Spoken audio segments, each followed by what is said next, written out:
32 degrés partout à Cotonou. Mesdames et messieurs, bonjour. Voici les titres. Année académique 2025-2026, nos collègues de Parakou ont fait un tour sur le campus de la localité le dernier jour des inscriptions pour vivre l'ambiance de cette étape cruciale du début du cursus universitaire. Le reportage à suivre dans ce journal. Sokan, un village de l'arrondissement de Zinvier dans la commune d'Abomey-Calavive, végète dans le noir. Le manque d'électricité dans ce village ne met pas la population à l'abri des situations d'insécurité. Le constat à suivre dans cette édition. Et puis, mondial de la Coupe Davis 2026, le tirage au sort des différents matchs du week-end s'est tenu ce vendredi en prélude aux diverses rencontres. Vous aurez les détails dans un instant. À nouveau, bonjour. Encore quelques heures hier, les inscriptions des étudiants à l'université de Parakou au titre de l'année académique 2025-2026 sont définitivement clôturées ce vendredi 6 février. Quelques heures avant donc la clôture, les étudiants retardataires ont essayé de se rattraper et valider cette étape importante de l'année. Jacques Degbé et Socrate Dantondé sont allés vivre l'ambiance de ces dernières heures d'inscription dans la deuxième plus grande université du Bénin. Voici le reportage. Jardin de l'amphithéâtre 3 de l'université de Parakou, ce jeudi 5 février 2026. L'opération d'inscription des étudiants dans sa phase de prolongation égrène ces derniers instants. Les étudiants retardataires mettent les bouchées doubles pour profiter de la nouvelle fenêtre ouverte par l'équipe rectorale. C'est une grande étape à franchir avant d'être concentré sur nos études. Sinon, si tu ne valides pas ça, tu ne seras pas concentré. Pour que je puisse valider mon inscription, j'ai fourni ma fiche de préinscription validée de la première année, une photocopie simple, claire et lisible de ma carte d'étudiant et enfin le fichier qui atteste que j'ai payé mes frais d'inscription académique qui s'élèvent à 15 000 francs. Conformément au calendrier de l'année académique, les inscriptions devraient prendre fin depuis le vendredi 23 janvier, mais au vu du nombre important d'étudiants encore en rade, les autorités rectorales ont dû opter pour les prolongations. Il n'y a plus du monde au niveau des salles d'inscription. On peut déjà dire que 99,99 ont déjà eu à valider. Mais tout ce que je vais quand même dire à l'endroit de ceux-là qui sont encore là, c'est de se mettre dans les rangs. L'université a mis en place un site de paiement sur lequel chacun fait dépôt dans son numéro Momo et il fait le paiement en ligne directement. Alors tout le monde n'a pas l'habilité de faire ces paiements, donc on est là pour les aider à faire le paiement et en un temps record, ils ont les reçus pour pouvoir valider l'inscription. Dans la cour comme dans les amphithéâtres, les responsables d'étudiants effectuent des tours pour sensibiliser les camarades sur l'importance de se faire inscrire. Avant d'être appelé étudiant à l'université de Parakou, il faut avoir validé ton inscription académique. Quand tu es allocataire et que tu ne valides pas ton inscription académique, tu ne pourras pas bénéficier de ton allocation. Et de plus, si tu es étudiant à l'université de Parakou et que tu ne valides pas ton inscription, tu peux composer, ton nom ne sortira pas. Pour rappel, l'université de Parakou est la deuxième université publique du Bénin. Créée en 2001, elle compte aujourd'hui plus de 20 000 étudiants, repartis dans plusieurs entités de formation et de recherche. On reste à Parakou, l'Harmattan souffle cette année d'une manière inhabituelle, moins de froid, une poussière moins dense et des températures plus clémentes au-delà du simple ressenti. Ce changement aussi des répercussions économiques et soulève des interrogations environnementales. Notre équipe est allée à la rencontre des habitants, des commerçants et des spécialistes pour comprendre cette saison d'Harmattan, pas comme les autres. Ulrich Abalo, Socrate Dantondé. Ici, à Parakou, dans le nord du Bénin, la saison d'Harmattan est bien là, mais elle ne ressemble plus à celle d'autrefois. Habituellement marquée par un froid sec et une poussière dense, ce vent saharien surprend cette année par sa douceur inhabituelle. Dans les rues de la ville, les habitants s'interrogent. Franchement, cette année, c'est une année particulière. puisque l'harmattan devrait sortir depuis début octobre, qu'on devait commencer par sentir l'harmattan. Mais force est de constater que rien n'est fait, rien n'a été constaté depuis ce temps-là. Ça nous a paru un peu bizarre. Un ressenti partagé par de nombreux riverains. La situation a même bouleversé les habitudes économiques locales. Moins de froid, moins de besoins en vêtements chauds. Les commerçants de pullovers évoquent une saison atypique avec des ventes en net recul. Cette année, il n'y a pas l'harmattan. Tu tout parles, il n'y a pas l'harmattan. Surtout nous qui vendons des pullovers là, on a eu chaud cette année. Les marchandises ne sont pas sorties. Normalement, à partir déjà de fin novembre, début décembre, on commence par vendre les pulls et autres. Mais on constate qu'avec la chaleur, là, si on amène, ça ne pourra vraiment pas sortir. Donc, je ne me suis vraiment pas intéressée à cela. Ce changement est-il passager ou révèle-t-il un phénomène plus profond? Pour les spécialistes de l'environnement, plusieurs facteurs sont en jeu. Il y a le phénomène de El Niño qui serait à la base donc, de cet harmattan qui n'est pas présent aujourd'hui. Et ce phénomène, ce n'est rien d'autre que le réchauffement des eaux du Pacifique équatorial qui a un impact sur le rafraîchissement des zones au niveau mondial. Et également empêche donc le vent sec du Sahara de souffler avec la poussière au niveau donc de l'Afrique de l'Ouest, mais aussi poussé par l'impact des changements climatiques qui affectent donc ce phénomène de non-observation de l'harmattan. Entre variabilité naturelle du climat et effet du réchauffement global, l'harmattan de Parakou semble entrer dans une nouvelle phase. Les experts appellent à une action concertée, mêlant sensibilisation, politique environnementale et adaptation locale.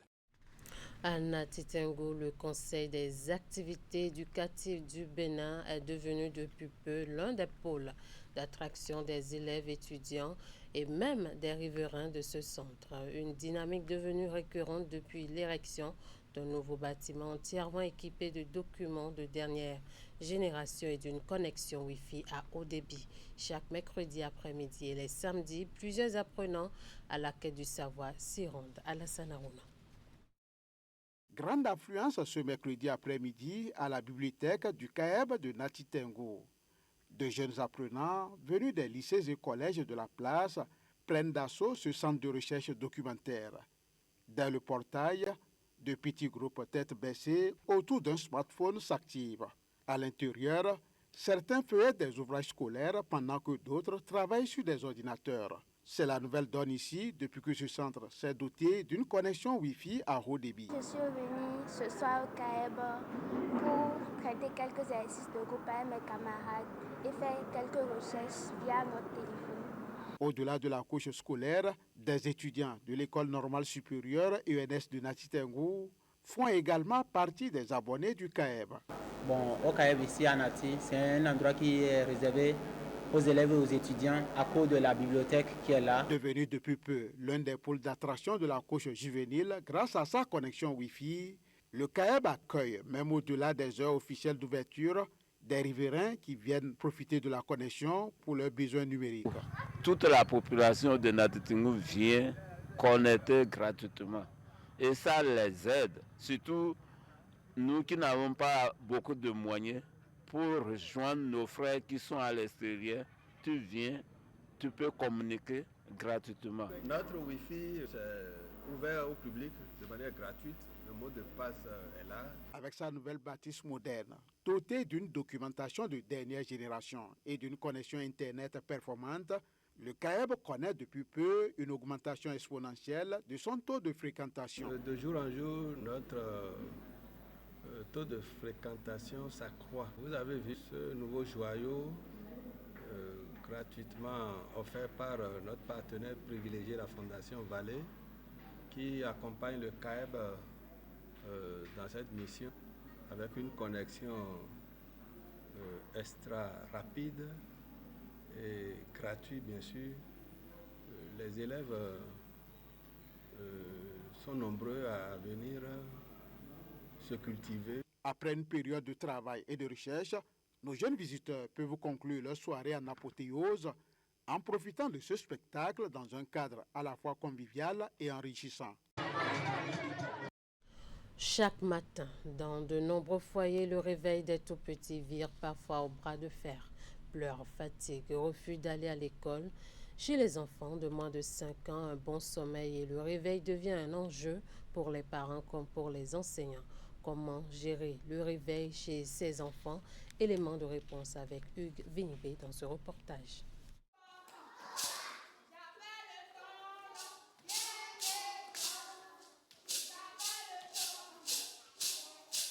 Premier seuil que franchissent beaucoup d'enfants dans leur cursus scolaire, la maternelle est une étape cruciale qui les amène à changer les anciennes habitudes. L'exemple de la petite fille de cet instituteur de formation. Elle avait l'habitude de rester à la maison, de rester au lit jusqu'à 9h30, 10h, vous voyez. Mais maintenant, voilà, les choses ont changé. Fini le temps des longs abonnements au lit. Sa fille se lève désormais tôt pour se faire accompagner à l'école. Un nouveau mode de vie qui se présente parfois comme une équation difficile à résoudre. Un véritable casse-tête pour les parents. Je me réveille, je me prépare, je lui laisse un peu de temps. Je lui laisse un peu de temps d'abord et après je la réveille. Et des fois, elle refuse. Elle dit non qu'elle ne va pas aller à l'école. Et je trouve les moyens, d'accord. Je l'amadoue, je fais tout pour l'amener à se préparer et à me suivre. Entre fatigue persistante et résistance à quitter le lit, les matinées deviennent un autre défi pour ces parents dont les enfants commencent l'école. Malgré toutes les gymnastiques possibles, ce combat qui commence depuis la maison se fait souvent ressentir une fois l'enfant à l'école. Il y a des enfants qui arrivent à l'école tout fatigués, qui somnolent au cours des activités. En classe, les effets d'un réveil difficile de ces bouts de chou ne sont pas du reste.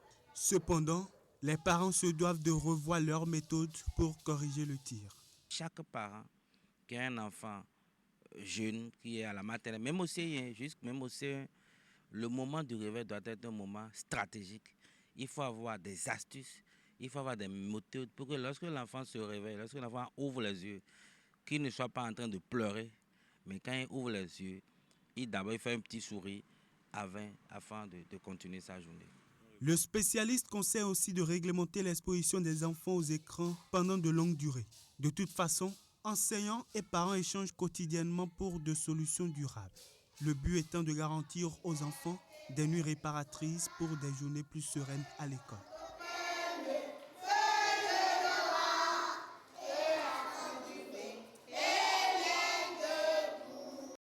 Un reportage de Candide Rourintor plus tôt. Il s'agit de l'un des villages les plus peuplés de Zinvié dans la commune d'Abomey-Calavi.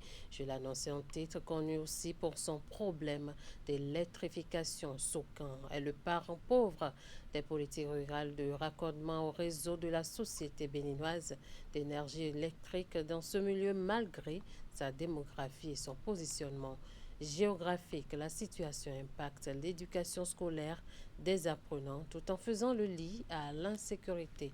Le constat sur place est fait par William Cliquant et Racheli Soubérou. Déjà à l'entrée de Sokan, le spectacle d'accueil laisse à désirer. On ne mesure plus finalement le risque. Tous les coups sont permis pour tenter d'avoir de quoi alimenter quelques lampes et autres nécessaires de maison. L'enchevêtrement des fils électriques en toile d'araignée est à son comble. Pour cause, le défaut de raccordement de ce village au réseau de distribution d'énergie électrique. Nous pensons qu'il y a quelque chose qui ne va pas parce que nous voyons dans les villages d'à côté, quand nous évoluons, on voit ce qui se passe et on se demande pourquoi pas nous.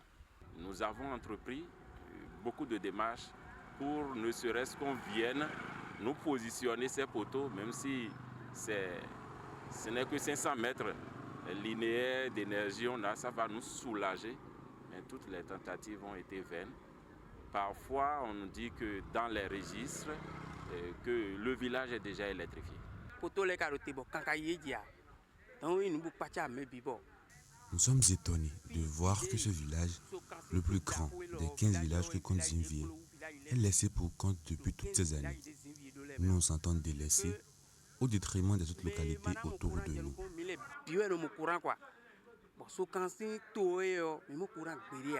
Pourtant, Le village de Sokan, connu pour sa poussée démographique remarquable, est à seulement 600 mètres à vol d'oiseau de la principale route de l'arrondissement, à quelques encablures du collège d'enseignement général de Zinvier. De grands espoirs sont nourris en vain depuis la pose de ces poteaux électriques en 2015, sans le moindre mètre de ligne tout ce temps durant.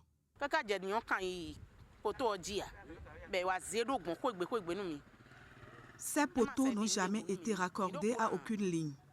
Ils sont inutiles en l'état et traînent au sol par endroits. S'il vous plaît, pensez à nous. Nous subissons l'obscurité. Les enfants ne peuvent pas étudier la nuit si vous n'avez pas des lampes solaires, parfois qui ne sont pas adaptées. L'insécurité est l'autre corollaire de cette situation. La petite délinquance, les vols à l'arraché de nuit dans les rues, c'est le quotidien à Sokan. Signe de longévité, étape naturelle de la vie, le vieillissement se caractérise par une réduction de l'autonomie consécutive à une baisse progressive des capacités physiques et cognitives. Discipline scientifique étudiant ce phénomène et les personnes âgées, englobant notamment des aspects biologiques, psychologiques et sociaux pour améliorer leur qualité de vie, la gérontologie tient-elle sa place dans notre société contemporaine? L'une de nos équipes s'est intéressée à la question. Suivez ce reportage de Hugues Vingbe et Jocelyn Barriga. À la maison, au service ou sur les lieux de culte religieux, pour ne citer que ces endroits, les personnes du 3e âge ou du 4e âge sont présentes dans notre quotidien. Entre limitation de l'activité physique, contrôle voire abandon de certaines habitudes alimentaires et incapacité à accomplir certains gestes de façon autonome, elle porte le poids du vieillissement et son cortège de contraintes. Pour autant, il existe une race de seniors qui fait courageusement face à cette phase de la vie. Dame Marcel en fait partie. Nous n'allons pas vivre aux dépens des autres. C'est pourquoi nous avons travaillé, nous avons atteint l'âge de la retraite. La retraite, ce n'est pas se reposer. Il faut rester actif. Donc, nous investissons dans diverses activités. Selon la présidente de l'Université du 3e âge, la gérontologie demeure active au Bénin. Cette science appuie les personnes âgées sur plusieurs plans, notamment celui de la santé. Dans la gérontologie, on parle de prévention. Donc, nous, déjà dans les écoles primaires, nous faisons de la prévention sanitaire. Donc, j'ai une expertise en santé publique et mon point focus, c'est de faire de la prévention des maladies qui sont liées au vieillissement et d'autre part, former la jeunesse dès le départ pour savoir mieux se nourrir parce que la santé passe par la bouche. Elle soutient que des efforts doivent davantage être faits en vue d'une assistance plus efficiente des seniors.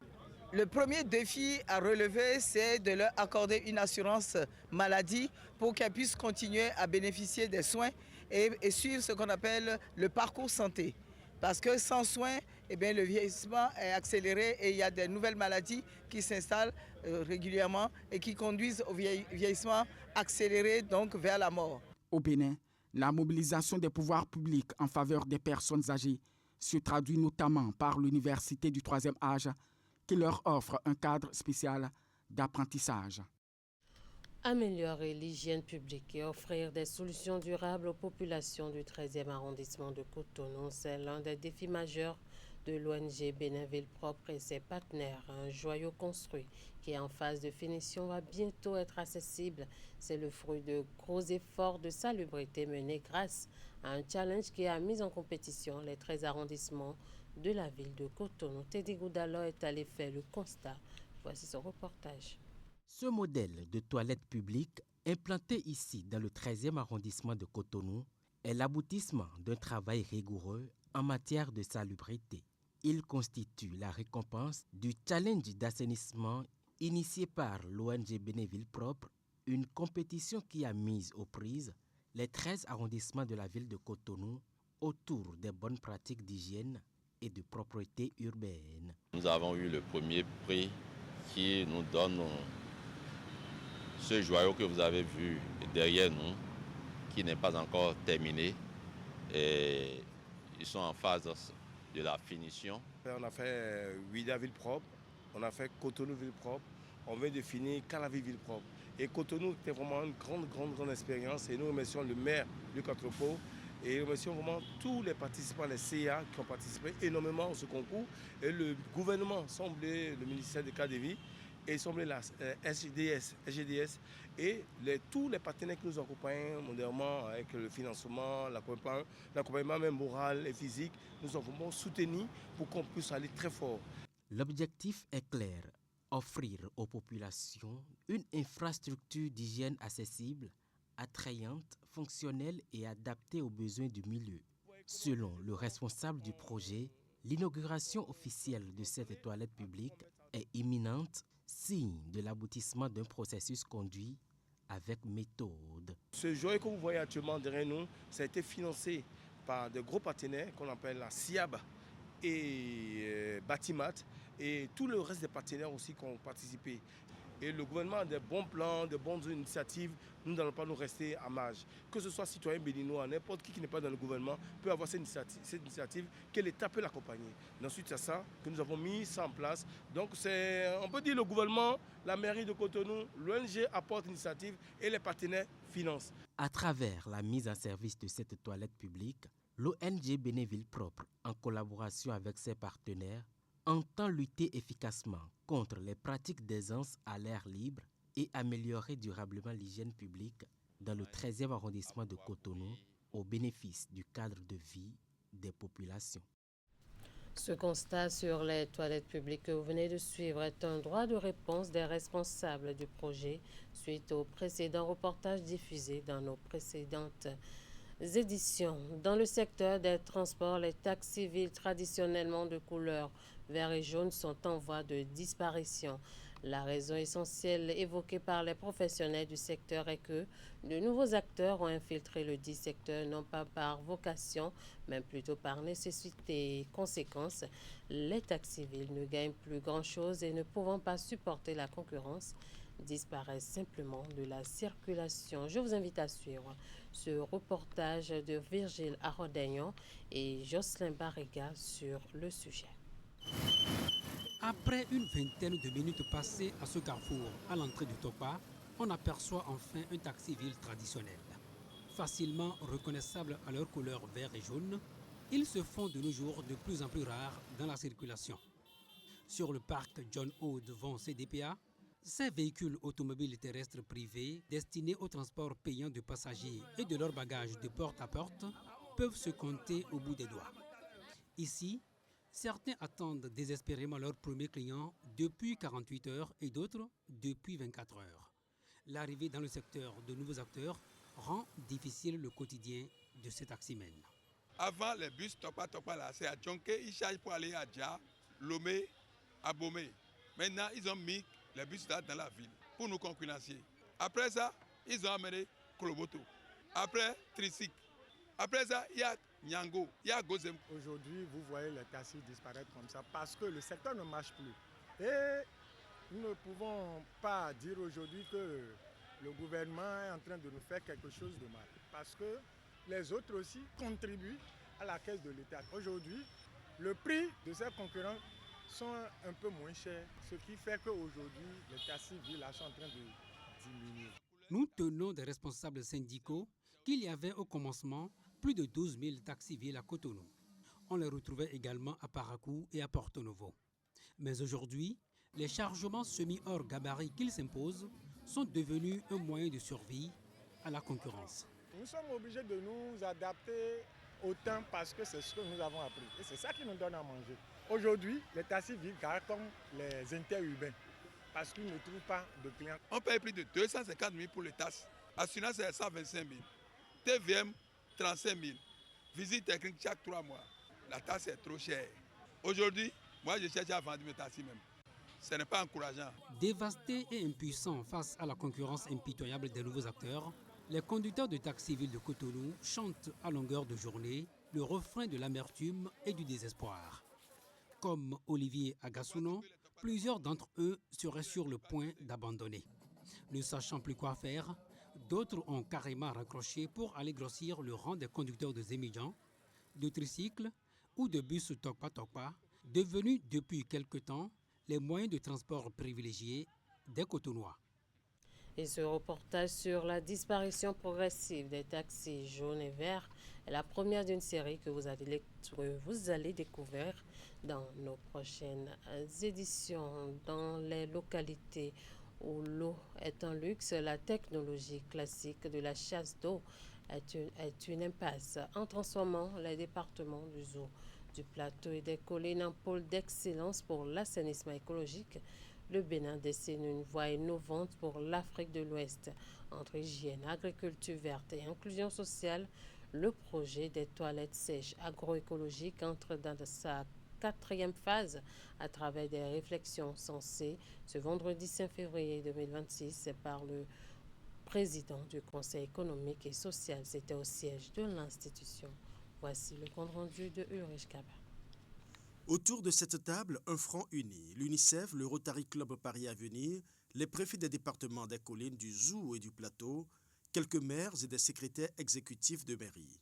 Au cœur des assises, le projet de toilettes sèches agroécologiques. C'est des toilettes sèches, parce que dans les collines, il n'y a pas beaucoup d'eau et en plus, il n'est pas aujourd'hui, l'eau va manquer partout dans le monde avec le stress hydrique et donc on pense qu'il faut faire des toilettes sans eau. Leur spécificité, c'est qu'on sépare l'urine des fesses et on réutilise l'un et l'autre pour le maraîchage et l'agriculture ensuite. Il s'agit ici de transformer une contrainte environnementale en levier de croissance économique. En un mot, lutter contre la défécation à l'air libre tout en fertilisant les sols. Les toilettes agroécologiques sont venues pour aider aussi bien le centre urbain que les communautés rurales pour pouvoir donc améliorer leur cadre de vie. Si l'on construit des toilettes et qu'on ne veille pas à l'entretien, très vite, elles sont dans un état qui ne donne pas du tout envie de les utiliser. C'est pour cela que le gouvernement, ayant compris l'importance de la chose, a décidé d'accompagner pour ne serait-ce que garantir la maintenance et la prise en charge des agents qui sont recrutés. La mise en place de ce projet accorde également une attention particulière à l'équité sociale en intégrant l'accessibilité pour les personnes handicapées. Toutes les personnes à mobilité réduite désormais peuvent avoir accès aux toilettes publiques, ce qui n'était pas le cas avant. L'extension de ce projet n'est plus seulement une question de santé publique, mais un véritable outil de développement territorial qui allie résilience et mieux-être. On reste au Conseil économique et social où le président a reçu en audience le représentant résident du programme des Nations Unies pour le développement PNUD dans l'après-midi du jeudi à son cabinet à Cotonou. Une visite de courtoisie qui a permis au président Conrad Gbagedi et son hôte Titus Osundina d'échanger sur les possibilités de collaboration entre leurs deux institutions. Pour rappel, le PNUD et le Bénin comptabilisent des décennies de coopération. Je vous invite à suivre un extrait des propos du représentant résident du PNUD à sa sortie d'audience avec le président du CES.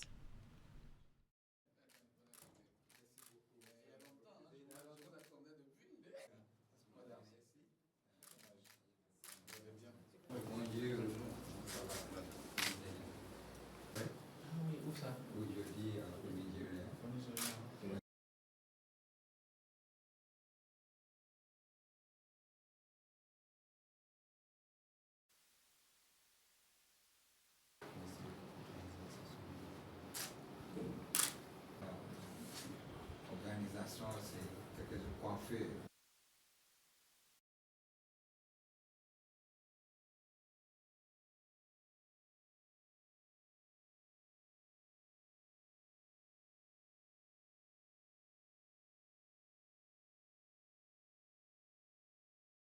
Un petit souci avec l'extrait du représentant résident du PNUD. On va parler sport pour finir. Éliminé à l'étape des playoffs du groupe 1 mondial 2025, les Guépards tennisman entament ce week-end la phase qualificative mondiale de la Coupe Davis 2026. Le Bénin affronte ses samedi 7 et dimanche 8 février 2026 le Salvador, son 13e au ranking mondial dans le cadre des playoffs du groupe 2 mondial. En prélude à cette échéance, les organisateurs ont procédé ce vendredi à Cotonou au tirage au sort des différents matchs qui seront au cœur de ce rendez-vous tennis du week-end. Une cérémonie qui a permis aux différentes équipes d'être fixées pour la compétition qui s'ouvre dans quelques heures. Les précisions avec Candide Mourentor et Jocelyn Barriga.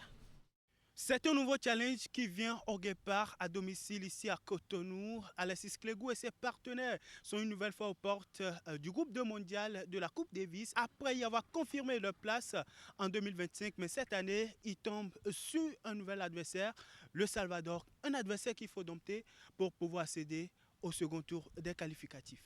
La nation compte sur vous pour donner le meilleur de vous-même et arriver à décrocher les performances les plus attendues au cours de cette compétition.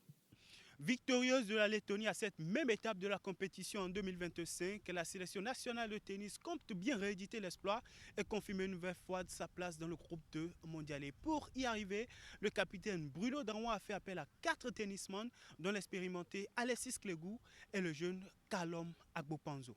Une partie a eu droit à un stage à Monastir pour s'affûter. Chacun de son côté, Alexis Clegou, tout le long de la saison, s'est entretenu en faisant ses matchs par équipe. Et je suis certain que ces matchs par équipe lui ont permis, et avec en ligne de mire la Coupe Davis, d'être bien affûté pour la rencontre. Nous avons préparé les matchs le meilleur qu'on a pu. Et nous sommes sûrs que tous va aller bien.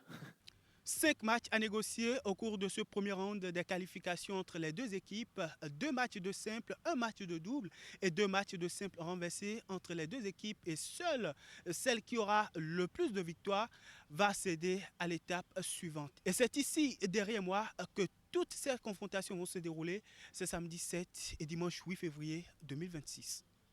Eh bien voilà, merci de nous avoir suivis. Merci à toute l'équipe de rédaction, de réalisation et de diffusion. Passez un très bon week-end en compagnie des programmes de Canal 3 Bénin.